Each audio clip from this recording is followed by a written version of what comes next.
કે વાત વાતમાં ખોટું લગાડે ને એને તમે કદી મિત્ર નહીં બનાવતા. મિત્રને કોઈને ખોટું ન લાગે. મિત્ર એસા કીજીએ ઢાલ સરીખા હોય जो दुख में आगे रहे सुख में पीछे હોય.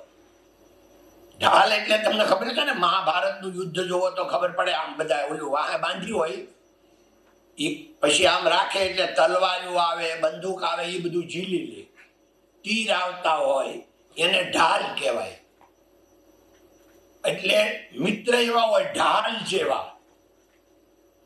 દુઃખ આવે, લડાઈ થાય ત્યારે એ ઢાલ આગળ આવી જાય, અને જ્યારે પછી ઘરે નિરાશ હોય, સુખ આવે તો એ પાછળ બાંધી દે એને, એ તઈ પાછળ રહે. એટલે મિત્ર એ જ હોય જે આપણા સુખમાં આપણી પાછળ ઉભો રહે, પણ દુઃખ આવે તો આગળ આવી જાય, આપણું દુઃખ લઈ લે, એવો મિત્ર.